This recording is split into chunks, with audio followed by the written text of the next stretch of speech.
Hi, welcome back to the channel.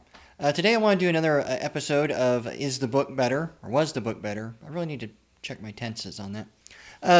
But today I want to talk about the Hellbound Heart, or Hellraiser as the movie was known. The Hellbound Heart was written by Clive Barker.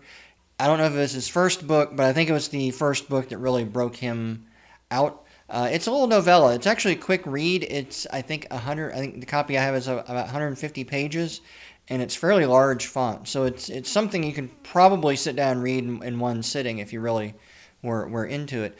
And then the movie, of course, most people probably know about the movie. It's Hellraiser. It has Pinhead, and which is basically by now he's a horror movie icon. Most people recognize Pinhead, even if they've never seen the movie or read the book or anything else like that. The movie came out in the late 80s, and I believe the book came out just a few years before that. I need to double check, but I think the movie was directed by Clive Barker, too. What I think is interesting, and I was kind of mentioning this to somebody else online, they thought it was an interesting complaint, is that the plot for the movie and the book are basically the same.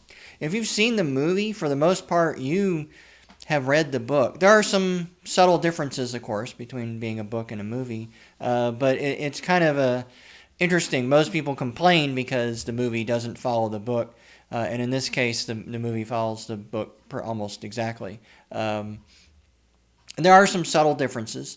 In the movie, Frank is the brother of Rory. These are the two men that are involved. Frank is the guy who finds the puzzle box and gets sucked in by the Cenobites, and Kirsty is Rory's daughter. And in the book, they're just friends. So it's kind of an interesting shift, which I think actually works because in the movie, one of the things that's very creepy about the whole thing is that Frank is basically lusting after his own niece in this case. And it even picks up in the second movie, which I actually think is just as good as the first, just for different reasons. And so I think that adds a little bit more to the layer of the creepiness and the horror, is that Frank is such a pervert. He's actually after his own niece in this sense, which I thought was a good addition to it. Other than that, I think most of the events in the story happen in the same in the book as otherwise. It's Julia is, in a loveless marriage with Rory. She sits around and she pines for the day that Frank will come back and ravage her again because he's such a great and amazing lover. He turned her around, and now she's bored in her marriage to Frank, or to Rory. And Frank is basically trapped in this sort of pseudo dimension where he, comes back, and she discovers him and lures men up to the attic to kill men to help feed Frank so he can come back, because she just wants to be with him so much that even in his twisted, demented state. So in many ways, that's what the true horror of the book is the sort of perverted lust, the destructive obsession of Julia and Frank on these two people, Rory and Kirsty, who are really just kind of just hapless victims, just caught up in all this. And then you add in the Cenobites, and actually I believe the word Cenobite never appears in the book. In fact, I don't think it even appears in the movies. I'm not really sure where that came about, why we call them the Cenobites. What I think is interesting is Pinhead in the book is just sort of like a minor character. He's just sort of off to the side. And in fact, I think it's actually a female in the book. And then in the movies, he became the sort of main one. In the book, the main Cenobite that served the scary one is called the Engineer. Exactly what or how this person thing, I think it's a female as well. Exactly how it engineers or what is not very clear, but you definitely get the impression it's very horrible. And of course, being a book, you can go into the inner world of the characters in a way that you just can't do in a movie. And so that, I think, is, if you're, even if you've watched the movie, is probably worth reading the book just to try and get an insight to that, because you learn what the Cenobites are really doing is they first amp up someone's senses to the point of, like, it's almost maddening, to where they feel every little thing. They can hear and smell and taste every little thing around them. Their senses are driven all the way up, turn the dial all the way up to 11, and then they start doing the tortures and the hooks and all this other stuff. So yeah, while you can feel everything even more keenly, that's when the torture starts and that sort of thing. And they don't get into their origin. That's not even in the first movie. I think that's pretty much in the second movie, and gets fleshed out. Get it fleshed out.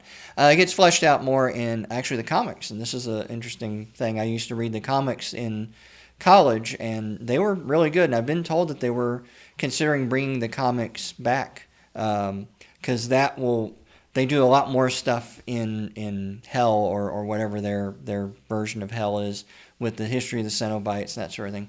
The comics are really interesting, of course, because that being drawn, you can do things that you can't do, that you just don't have the budget for in a movie. Of course, this was like in the early 90s or so. So even then, the movie special effects weren't that good. And so that's, in many ways, I think that's where Hellraiser probably would be served best nowadays, is you get the visuals of the comic book, but you can also still get the inner world of the characters, through thought bubbles and things like that.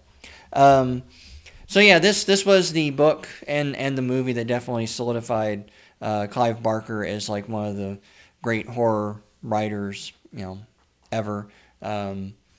In some ways, I would think that maybe Clive Barker is probably better than Stephen King.